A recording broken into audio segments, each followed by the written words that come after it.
સાયલા ગૌચરની જમીનમાં ચાલતો ગેરકાયદેસર વોશ પ્લાન્ટ ઝડપાયો છે। સાયલા સરપંચ દ્વારા લેખિતમાં રજૂઆત કર્યા બાદ સુરેન્દ્રનગર ખાણ ખનીજ દ્વારા પ્લાન્ટ પર કાર્યવાહી કરવામાં આવતા 3 લાખનો મુદ્દામાલ જપ્ત કરી અને કાયદેસરની કાર્યવાહી હાથ ધરવામાં આવી।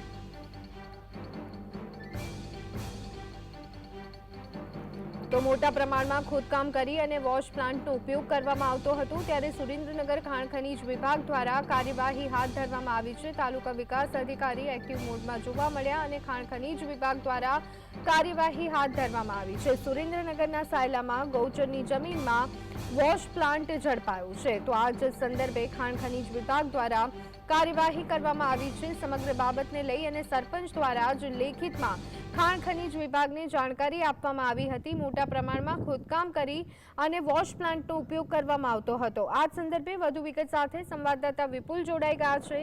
વિપુલ, જે રીતે કહી શકાય કે ગેરકાયદેસર રીતે ચાલતો વોશ પ્લાન્ટ સાયલામાં ઝડપાયો છે, ખાણ ખનીજ વિભાગ દ્વારા કાર્યવાહી કરવામાં આવી છે, શું વિગતો? ઘણા સમયથી ધ્વનિ જે આ પ્લાન્ટ છે તે ગૌચરની જમીનમાં ધમધમી રહ્યો હતો અને ગેરકાયદેસર વોશ પ્લાન્ટની અંદર ખોદકામ કરી અને તેમાંથી રેતી કાઢવાનું કામ ચાલી રહ્યું હતું, ત્યારે આ ખાણ ખનીજ દ્વારા આ કાર્યવાહી કરવામાં આવી હતી અને જેની અંદર 3 લાખનો જે છે તે મુદ્દામાલ પણ સીઝ કરવામાં આવ્યો છે અને આગળની કાર્યવાહી તે લોકોએ ચાલુ કરી છે। જ્યારે આ ગૌચરની જમીનમાં જે ચાલતો જે પ્લાન્ટ છે તે સાયલા સરપંચના ધ્યાનમાં આવતા તેમને લેખિત રજૂઆત કરી હતી અને ખાણ ખનીજને આ બાબતની જાણ કરવામાં આવી હતી। જી આભાર વિપુલ, અમારી સાથે જોડાવા બદલ અને સમગ્ર માહિતી આપવા બદલ।